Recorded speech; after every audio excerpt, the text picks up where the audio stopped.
Hello everyone, real quick video here, going over the tools I have tried and used in the past 2 decades of bushcrafting, gathering firewood, and shaping, handling wood.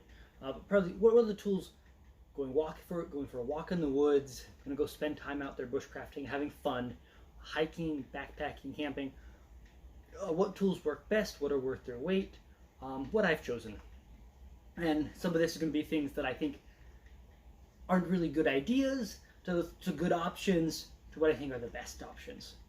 So I'm going to start with tools I don't think work very well.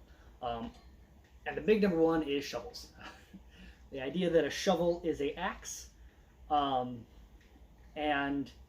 a machete and can do it all. It's kind of like a multi-tool.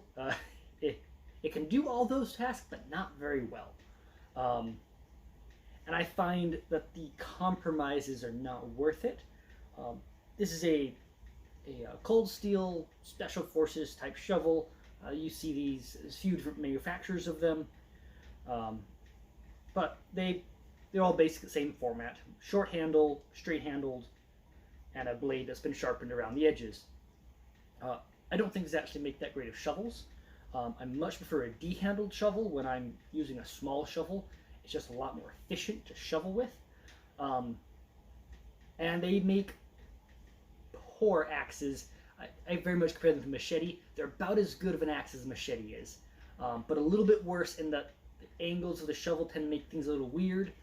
They just don't have the weight in the right places, the right distribution, and they tend to ring a lot and vibrate and waste energy. They're not very efficient. Overall, I don't think really a great choice for collecting firewood or doing any real bushcrafting. Next is big knives, the kukri being the primary example of a big knife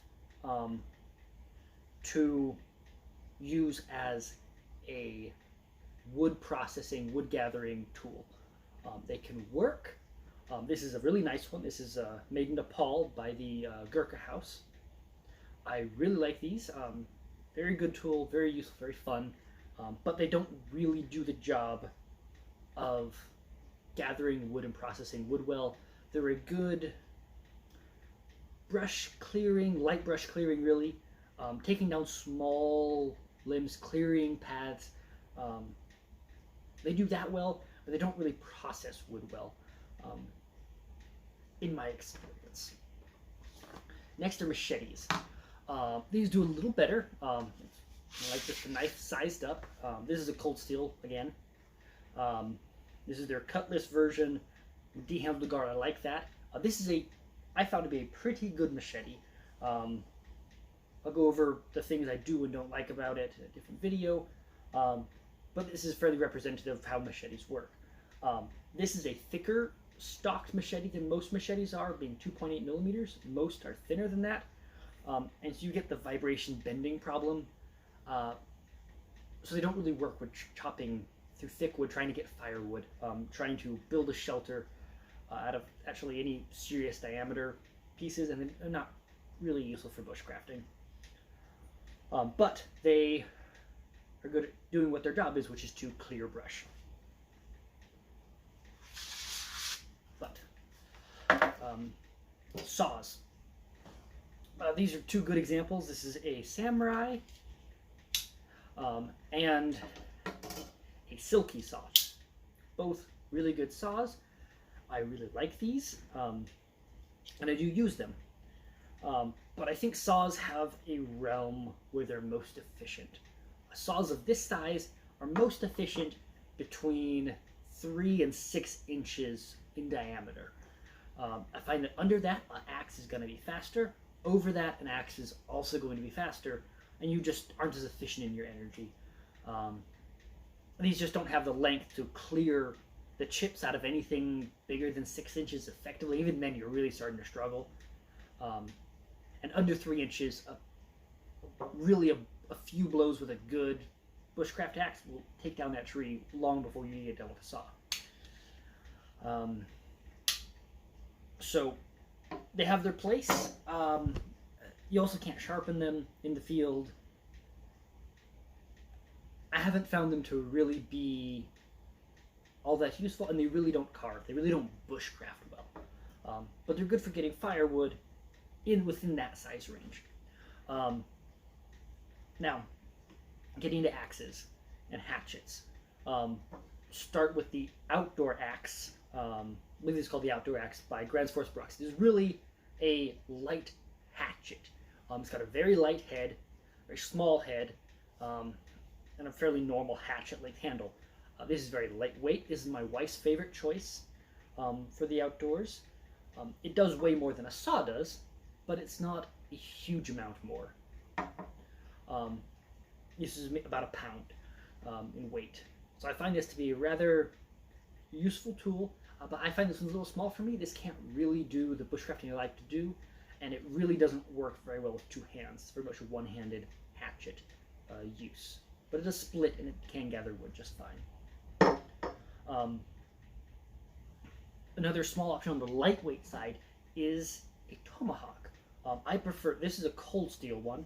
This is the longer handled 22-inch handle. I like the longer handle for tomahawks. That longer handle gives you more power in the swing. You can get that head moving faster and generate more energy while still having a lightweight head. I find that this absolutely outperforms this in every measure, and it's not much heavier. I like these. They're very useful, very light. I find that this version has a bit of a small cutting head. I think some of their other versions are better at that. You have some with heavier heads, lighter heads. But I like the Trailhawk. It has a good hammer on the back for hammering things, stakes in, and it has enough blade to do the job. So that's a good option. This is a slightly longer handled hatchet. This is one where is a hatchet head, and this is a handle I made myself. I wanted to try the concept of a little bit longer handled hatchet, kind of with the same idea here. Give it a little more handle, get a little more power out of it. This is about a 20-inch handled version. And I find it does work. I curved it a little bit more, so it's a little more effective with the swinging, chopping bushcraft work. And it's okay. I find that it's right in that spot where it's a hatchet, and the 20 inches of handle didn't give me enough handle to really swing with two hands and get that full swinging motion and really get that sense, the power you get of a full two-handed swing. So it's just not quite enough, in my opinion. Then we have this version. This is a Holzbruck. It is the 24-inch handle, as I recall. Yeah. This is about 24-inch handled version. This is their Aka axe. I like it a lot. I like the beard. It allows me to choke up.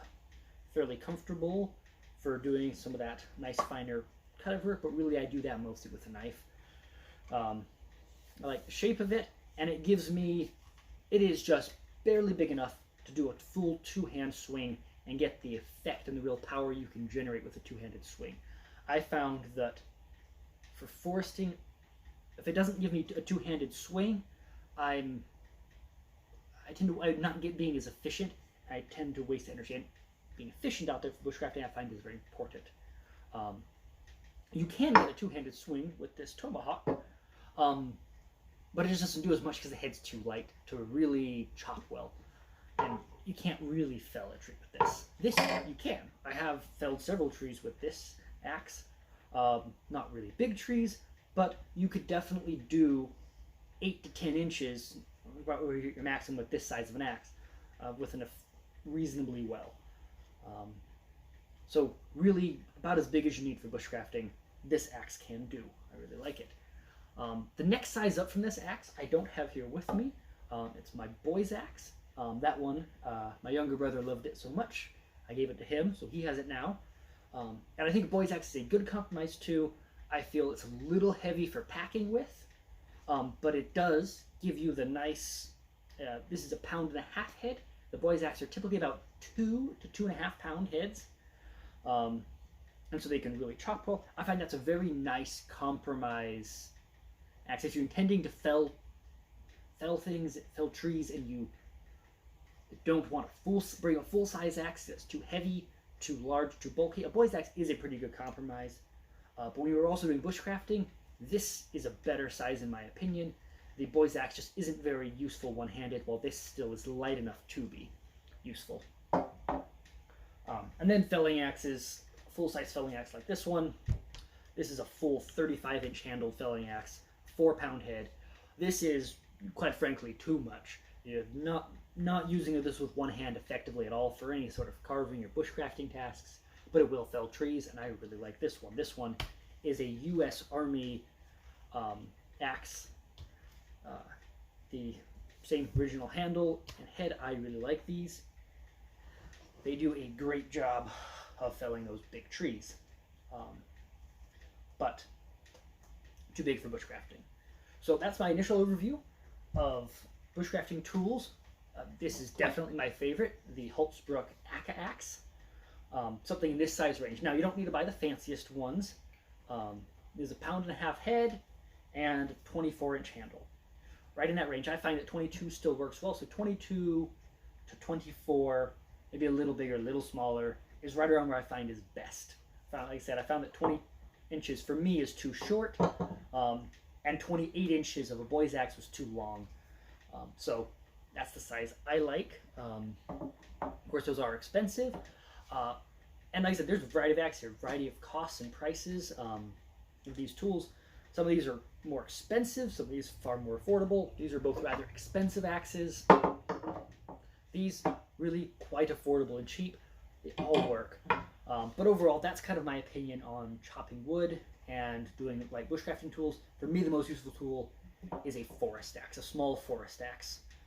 But yeah, I'll do more detailed videos on some of these tools and where I think they do shine. Because some of these do have other places where I think they really shine or are worth using. That's it. Thank you for listening to this.